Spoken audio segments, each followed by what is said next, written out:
ठीक है अशोक भाई, जब आप कह रहे हो पीडीए पूछेगा, जब पीडीए पूछेगा तो बहन जी की कार्यालय, बहन जी के वो 7-8 ट्वीट दिखाएगा कि ये मेरा योगदान है, हमने ट्वीट किया था कि जाति जनगणना कराओ। कुछ तो सस्ता लो, सब बढ़िया लो, इसमें क्या खास बात है? थोड़े में ज्यादा स्वाद, यही तो है इसकी खास बात। मसाला ये है सीक्रेट रेसिपी MDH का जीरा सिप जल जीरा मसाला। सिप सिप जीरा सिप MDH का जल और जीरा सिप MDH का जल जीरा सिप। तो क्रेडिट लेने से तो कोई किसी को नहीं रोक सकता। जब ट्रंप क्रेडिट ले सकते हैं इतनी दूर बैठ के, तो बहन जी भी कहेंगे कि हमारे ट्वीट के कारण तो हुआ, तो कौन रोक लेगा? कोई FIR करा देगा क्या? नहीं ना, उनको कौन रोक सकता है? वो एक ट्वीट और कर देंगी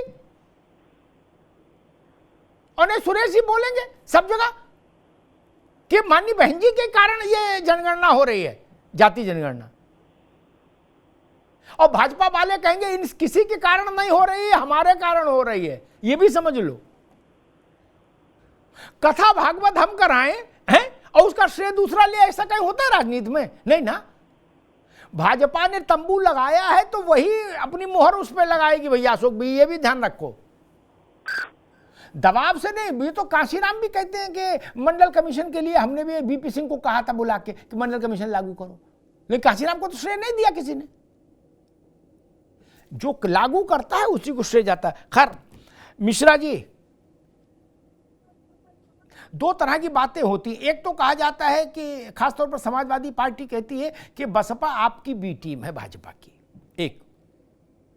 एक तो इस पर आपने कितनी टीमें बनाई हैं, B, C, D, ये आप जानो, लेकिन ऐसा कहा जाता है। और दूसरा प्रश्न खड़ा होता है कि मायावती जी की पार्टी अब आकाश आनंद के हवाले। मायावती जी वैसे भी कम निकलती थी, अब मेरे ख्याल से और भी कम निकलेंगी। पहले अगर साल में एक बार निकलती होंगी तो अब हो सकता है 3 साल में एक बार निकले, बाकी सब आकाश ही देखेंगे। ये परिवर्तन उत्तर प्रदेश के चुनावी गणित में भाजपा के लिए कहां खड़ा होता है? भाजपा को इससे कितना नफा है, कितना नुकसान है? आकाश आनंद की सक्रियता, क्योंकि हमने देखा लोकसभा चुनाव में समाजवादी पार्टी के पास दलित वोट का एक बड़ा हिस्सा, साइजेबल शेयर गया है, जिसके कारण समाजवादी पार्टी ने उत्तर प्रदेश में 37 सीटें जीत के इतिहास रचा था। उस दृष्टि से अगर हम देखें कि आकाश आनंद की ये री एंट्री उत्तर प्रदेश के पॉलिटिकल सीन को कितना बदल सकती है और उस संभावित बदलाव में भाजपा कहां खड़ी होगी? मिश्रा जी। देखिए अमिताभ जी, बहुत अच्छा आपने ये विषय आज रखा और निश्चित तौर पर मुझे लगता है, जो कि अभी तो अशोक यादव जी कह रहे थे अभी, जो कि ये भाजपा की बी टीम है, लेकिन मैं तकनीकी रूप से आपको आपके सामने एक तर्क रखूंगा और उसी विषय को लेकर के आगे बढ़ूंगा। देखिए, बसपा के हो चाहे समाजवादी पार्टी, मैं कहता हूं उत्तर प्रदेश के अंदर में आप कितना भी बदलाव कर लें, आप किसी को चीफ नेशनल कोऑर्डिनेटर बना लें, आप भले ही अपने संगठन के अंदर में अनेक बदलाव कर लें, लेकिन मुझे नहीं लगता जो उत्तर प्रदेश की जनता अब कोई बदलाव के मूड में है। पहली बात। दूसरी बात यह है, अशोक जी अभी कह रहे थे, मैं कह रहा हूं आज अगर मायावती जी या BSP उत्तर प्रदेश के अंदर में मजबूत होती है तो सबसे बड़ा डेंट समाजवादी पार्टी को लगेगा। ये मैं आपको आपके चैनल के माध्यम से खुल करके बता, इसीलिए आज अगर उनके संगठन के अंदर में सुधार हो रहा है, ठीक है, हर एक पार्टियां सुधार करती है क्योंकि पार्टी बिल्कुल निचले स्तर पर चली गई। BSP का अभी उत्तर प्रदेश के अंदर में कोई जमीन नहीं है। अमिताभ जी, मैं आपको बड़े विश्वास के साथ कह सकता हूं, कोई जमीन नहीं है। तो संगठन के अंदर में जो बदलाव वो कर रही है जिससे उनका जमीन वापस हो, इससे कहीं ना कहीं समाजवादी पार्टी डरी हुई, क्योंकि समाजवादी पार्टी को ही ये दंड करने वाली है। ये जो पीडीए का जो नारा लगाते हैं ना, मुझे लगता है ये पीडीए कहीं शिफ्ट होकर के BSP के अंदर में जो वोट शेयर लेकर के ये उत्तर प्रदेश के अंदर में, चाहे वो विधानसभा हो या लोकसभा के अंदर में हो, वो कहीं शिफ्ट होकर के BSP के अंदर न चला जाए, तो समाजवादी पार्टी का यही डर है। लेकिन अगर बीजेपी की अगर बात करें तो मैं तो आपको कह चुका हूं, बीजेपी उत्तर प्रदेश हो या देश के किसी भी प्रदेश के अंदर, उसका संगठन बहुत मजबूत है और मुझे नहीं लगता जो कि कोई भी पार्टियां कितना भी बदलाव कर ले, कितना भी इनोवेशन कर ले, कितना भी क्रिएशन कर ले, लेकिन भाजपा को कहीं वो डेंट नहीं कर पाएगी, कहीं नुकसान नहीं कर पाएगी। और निश्चित तौर पर उत्तर प्रदेश के अंदर में आज उत्तर प्रदेश की जनता, अमिताभ जी मैं तो कह रहा हूं, आपको बड़े खुल करके कह रहा हूं, उत्तर प्रदेश की जनता जो भी हमें मिलता है, कोई भी व्यक्ति ऐसा नहीं है जो नहीं कहता हो जो कि उत्तर प्रदेश ने सभी प्रदेशों को पीछे छोड़ दिया है। ये मैं आपको बड़े विश्वास के साथ कह सकता हूं। मुझे लगता है जो भी मिलने वाले हैं मुझे उत्तर प्रदेश के जो भी हमारे साथी हैं, वो बिल्कुल बड़े विश्वास के साथ कह रहे हैं। तो मुझे नहीं लगता 2027 हो या 2032 में आने वाले चुनाव में, मुझे नहीं लगता जो कि भाजपा को कहीं से भी न बीएसपी डेंट कर पाएगी, न समाजवादी पार्टी उनका कुछ बिगाड़ पाएगी। तो इसलिए मैं कहता हूं कि ठीक है, अपनी अपनी संगठन है, अपनी अपनी पार्टियां हैं, उसमें बदलाव करें। आप उसमें संगठन को मजबूत करने के लिए किसी को चीफ बना दें, किसी के पैरेलल खड़ा कर दें, लेकिन उससे कोई फर्क नहीं पड़ता। अपनी जमीन वापस लाने के लिए बसपा अपने आप को मजबूत करने का प्रयास जरूर कर रही है, लेकिन ये समाजवादी पार्टी, अगर वो बसपा मजबूत होगी, समाजवादी पार्टी का मैं खुले तौर पर कहता हूं उनका नुकसान। जी नावेद शिको, बीजेपी ने कहा कि बसपा जितना जितना मजबूत होती जाएगी उतना सपा को उसी अमाउंट में, उस अनुपात में नुकसान होता जाएगा। आप इस थ्योरी से सहमत हैं? मुझे लग रहा भाजपा इसलिए रिलैक्स्ड है और वो चाह रही कि बसपा थोड़ी खड़ी हो जाए।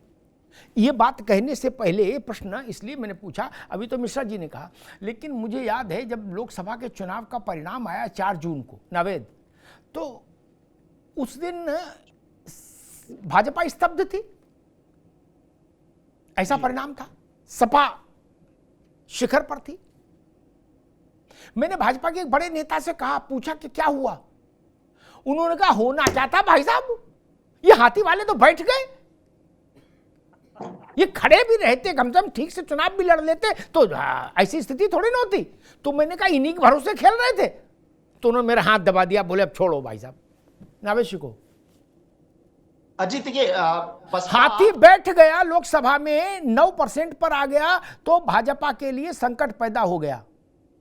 और अब भाजपा करिए, अगर हाथी खड़ा हो जाएगा और चलने लगेगा धीरे धीरे, खड़ामा ही, तो हमारे लिए मौजे बहार आ जाएगी और सपा के लिए संकट आ जाएगा। नावेद को इसकी थोड़ी सी खुलासा करो। ये 2 चीजें हैं, बसपा के पास 2 किस्म का वोट रहा है। एक तो आधार उसका दलित समाज का वोट बैंक रहा है, जो भाजपा ने अपने हिस्से में ले लिया आधे से ज्यादा। और अगर सरवाइव करती है बसपा, तो उसके पास दलित वोट की वापसी होती है, तो बीजेपी का नुकसान होगा। लेकिन दूसरा वोट बैंक जो मुस्लिम वोट बैंक हुआ करता था बसपा का, अगर वो आ जाता है बसपा के पास, तब समाजवादी पार्टी का नुकसान होगा। फिलहाल ऐसा नहीं लगता है कि अभी मुस्लिम वोट बैंक उसका वापस हो जाए। सत्ता पर आक्रमण जब करेगी बसपा, तब मुस्लिम वोट वापस आ सकता है। दूसरा, बहन जी का जो वो उसका प्रत्याशियों का सिलेक्शन होता है, उसमें उन्होंने अपनी अगर ऊर्जा लगा दी, तब नुकसान हो सकता है। मैं मुख्य बात 2 बिंदु कहना चाहता हूं, जो आपका कथन है मैं उसको दोहरा रहा हूं, जो आप हमेशा कहते हो। देखिए, सारी बहस फिजूल है, सारी बातें फिजूल हैं, सिर्फ 2 बातें सत्य हैं।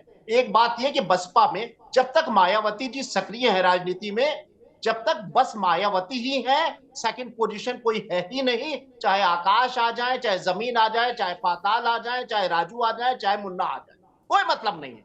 मायावती है, उनकी जगह कोई नहीं ले सकता है। अगर मायावती चाहेंगी तो पार्टी को बढ़ाएंगे, नहीं चाहेंगे नहीं बढ़ाएंगे, कोई मतलब नहीं आकाश का या किसी का भी। पहली चीज, मायावती की जगह या सेकंड पोजीशन कोई नहीं ले सकता। दूसरी, आपकी ही बात दोहरा रहा हूं कि पार्टी सरवाइव करेगी, हाशिए से बाहर निकलेगी, ये एक बात पर निर्भर है। जब बहन जी जनता के बीच जाएंगी, कोऑर्डिनेटर नहीं, ट्विटर नहीं, एएनआई की बाइट नहीं, खुद जनता के बीच जाएंगी, अपने समाज के बीच में जाएंगी, उस 2-2.5 लाख की भीड़ के बीच में जाएंगी, जैसा वो किसी ना किसी मौके को तलाश के रैलियां किया करती थी और पूरा शहर जाम हो जाता था। 2.5 लाख, 3 लाख, 2 लाख कम से कम मजमा होता था अपने समाज में। जब वो कनेक्ट होंगी डायरेक्ट 1 to 1 जनता के बीच, जनता अपने कैडर के बीच, तब सरवाइव कर पाएगी।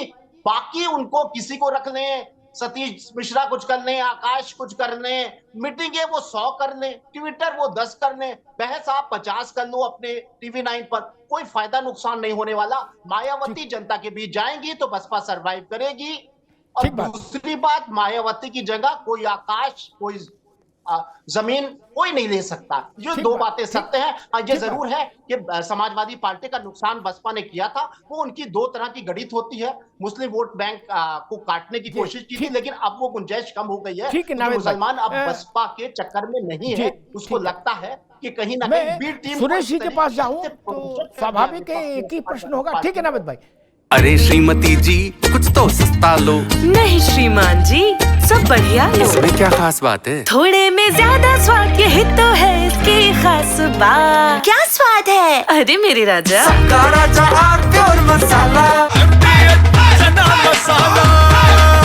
अब छोलिया हो या लोबिया, सफेद चने या काले चने, सब कुछ मजेदार बने।